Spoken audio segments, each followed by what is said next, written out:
எல்லாருக்கும் வணக்கம். நான் சரவணன் பேசுகிறேங்க. இப்போ பெரும்பாலும் +2 முடிச்சுட்டு கல்லூரி சேர்றாங்க. நிறைய நான் பார்க்குறேன்.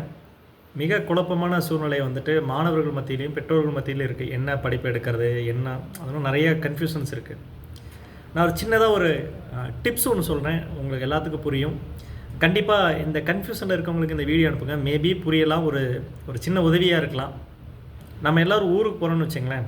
பஸ் ஸ்டாண்டில் போயிட்டு உதாரணமாக கரூர்னா தேனி பஸ் ஏறுவோம், தேனி போகணுன்னா தேனி பஸ் ஏறுவோம், மதுரைக்கு போகணுன்னா மதுரை பஸ் ஏறுவோம் இல்லையா? எந்த ஊருக்கு போகிறோன்னு முடிவு பண்ணிவிட்டு பஸ் ஸ்டாண்டில் போய் அந்த பஸ் ஏறுவோம். கரெக்டுங்களா? அதே கான்செப்ட் தாங்க.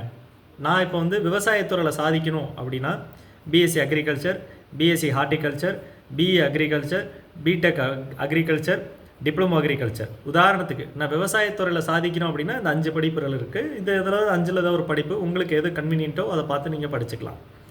அதே மாதிரி நான் ஏரோநாட்டிக்கல் விமான சம்மந்தப்பட்டதில் நான் வேலைக்கு போகணும், என்னோடய எதிர்காலம் அதுதான் அப்படின்னா BE aeronautical engineer, aviation, BTech aeronautical, diploma aeronautical, இந்த மாதிரி படிப்புகள்.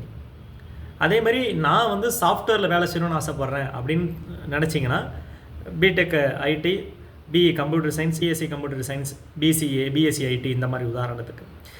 இந்த மாதிரி நம்ம என்ன இடத்துக்கு போக விரும்புகிறோமோ அதுக்கு என்ன படிப்பு படிக்கணுங்கிறது தான் முக்கியம், மறந்துடாதீங்க. நான் என்ன ஆக விரும்புகிறேன், அதுக்கு நான் என்ன படிப்பு எடுத்து படிக்கணும், இதுதான் ரொம்ப முக்கியமானது.